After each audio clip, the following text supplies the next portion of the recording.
Hi friends, அனைவருக்கும் வணக்கம். Previous year question serious பார்த்துட்டு இருக்கோம். டிஎன்பிஎஸ்சி மேத்ஸ் சம்மந்தப்பட்ட கொஷின்ஸு. ஸோ இது வந்து டே 5 ஆல்ரெடி 4 டேஸ்க்கான வீடியோ கொடுத்தாச்சு. அதை இன்னும் பார்க்காதவங்க பார்த்துட்டு வாங்க.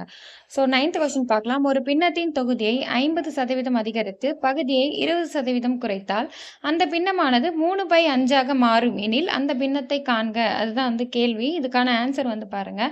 ஒரே ஒரு ஸ்டெப்ல ஆன்சர் வந்து போடலாம். என்னன்னா 50% அதிகரித்து அப்படின்னு கொடுத்துட்டாங்க. ஸோ அப்போ 100% தான் நம்ம வந்து கான்ஸ்டன்ட்டா வச்சுக்கிறோம். ஸோ 100லேருந்து ப்ளஸ் 50 போட்டுக்கோங்க. 150%.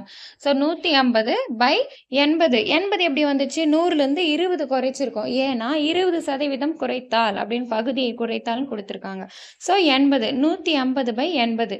அது வந்து நம்ம அடிச்சோம்னா என்ன ஆகும் அப்படின்னா 0 0 மட்டும் கேன்சல் ஆகும். இந்த பக்கம் இருக்க 3/5 என்ன எதுக்காக போட்டிருக்கோம் அப்படின்னா அந்த பின்னமானது 3/5 மாறும் அப்படின்னு கொடுத்துட்டாங்க கொஷின்லேயே. ஸோ அதுக்காக ஈக்குவல் டு 3/5ன்னு போட்டுட்டோம். ஸோ இது வந்து 15/8ன்னு வரும். இன்ட்டு 5/3 ஈக்குவலுக்கு இந்த பக்கம் வந்துச்சுன்னா தலைகீழாக மாறிடும் இல்லையா? ஸோ 5/3 அது வந்து நம்ம அடிக்கும்போது 1 3 is 3, 5 3 is 15. ஸோ 5 5 is 25 வரும் by 8. ஸோ 25/8 தான் வந்து இந்த கொஸ்டினுக்கான ஆன்சர். நெக்ஸ்ட் 10th கொஸ்டின் பார்க்கலாம். இதுவும் ரொம்ப ரொம்ப ஈஸியான சம். வித்தின் 1 மினிட்குள்ளே போடக்கூடிய ஒரு சம் தான் இதுவுமே.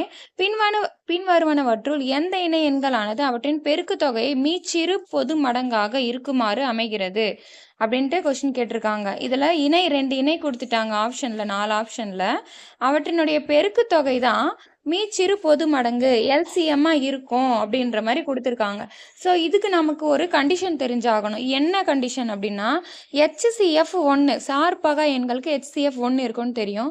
HCF 1 இருந்துச்சு அப்படின்னா அதனுடைய எல்சிஎம் என்னவா இருக்கும் அப்படின்னா அந்த 2 நம்பருடைய மல்டிப்ளிகேஷன் தான் வந்து அதனுடைய எல்சிஎம்மாக இருக்கும். இந்த ஒரு கண்டிஷன் தெரிஞ்சால் இதை வந்து நம்ம ஈஸியாக சால்வ் பண்ணிடலாம். எல்லா ஆப்ஷன்லையும் செக் பண்ணி பார்க்கணும். ஸோ செக் பண்ணி பார்க்கும்போது நம்ம யூனிட் டிஜிட் வச்சு செக் பண்ணலாம்.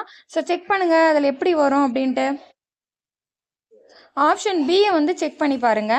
2 1ன்னு இருக்குது யூனிட் டிஜிட்டு. ஸோ இது வந்து நமக்கு வந்து எல்சிஎம் 1 வரும் அப்படின்றது HCF 1 வரும் அப்படின்றது நமக்கு இதுலேருந்து தெரியுது. இதே ஆப்ஷன் ஏ வந்து பாருங்கள் 2 2 இருக்குது. நமக்கு எல்சிஎம் வந்து HCF 1 வருமா? கண்டிஷன் செக் பண்ண வராது. ஆப்ஷன் ஏ வந்து செக் பண்ணுங்க, HCF 1 வராது. அதே மாதிரி ஆப்ஷன் சி வந்து செக் பண்ணுங்க, HCF 1 வராது. வேற நம்பராக தான் வரும். ஸோ இது பியை செக் பண்ணாதான் HCF 1 அப்படின்றது நமக்கு கிடைக்கும். அதை நம்ம ஒன்றுத்தையாக செக் பண்ணணும்னு அவசியம் இல்லை. யூனிட் டிஜிட் வந்து பார்க்கும்போது இங்கே 2 இருக்குது, 1 இருக்குது 81ல். ஸோ இது ரெண்டுத்துலேயுமே வந்து அந்த எல்சிஎம் வந்து வராது, HCF வந்து வராது. HCF 1 தான் கண்டிப்பாக வரும். அதுலேருந்து நம்ம என்ன பண்ணலாம், ஆன்சரை கண்டுபிடிச்சிடலாம். ஸோ ஆப்ஷன் பி தான் வந்து இதுக்கான ஆன்சர். Thank you so much.